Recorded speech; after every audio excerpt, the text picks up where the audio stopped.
కాకినాడ జిల్లా పిఠాపురంలో నేరాలను అరికట్టే క్రమంలో సర్కిల్ పోలీసులు అర్ధరాత్రి పట్టణమంతా తనిఖీలతో జల్లెడబట్టారు. జిల్లా ఎస్పీ ఆదేశాలతో డీఎస్పీ రఘువీర్ విష్ణు ఆధ్వర్యంలో ఈ తనిఖీలు నిర్వహించారు. వాహనాలను తనిఖీ చేస్తూ రోడ్డు ప్రమాదాలను నివారించేలా స్పెషల్గా డ్రంక్ అండ్ డ్రైవ్ చేపట్టారు. మద్యం తాగి వాహనాలు నడుపుతున్న వారిపై పోలీసులు కేసు నమోదు చేశారు.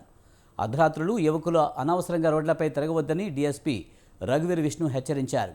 డ్రగ్స్, గంజాయి వంటి మాదక ద్రవ్యాలకు అలవాటు పడి యువత జీవితాలు నాశనం చేసుకోవద్దని ఆయన కోరారు.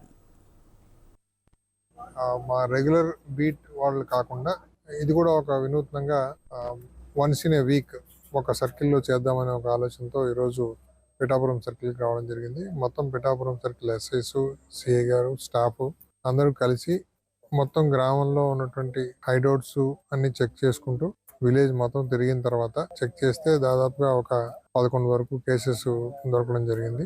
ఇది ప్రతిరోజు చేస్తే ఖచ్చితంగా హైవేని ఆనుకుని ఉంది కాబట్టి హైవే మీద ఉన్న డాబాలు, ఈ చుట్టుపక్కల ఉన్న పల్లె ప్రాంతాల్లో ఉన్నటువంటి కొంతమంది బూజర్స్, 2 వీలర్స్ ముఖ్యంగా వాళ్ళు తాగి వచ్చి డ్రైవ్ చేయడము, దానివల్ల కొన్ని యాక్సిడెంట్స్ జరగడం జరుగుతున్నాయి. సో యాక్సిడెంట్ ని అరికట్టాలంటే ఖచ్చితంగా మేము కొద్దిగా ఎక్కువ విజిబుల్ పోలీసింగ్ చేస్తూ రోడ్డు మీద ఎక్కువ వెహికల్ చెకింగ్ చేస్తూ ఉంటే కొంత కంట్రోల్ ఉంటుందని చెప్పేసి మా ప్రయత్నం.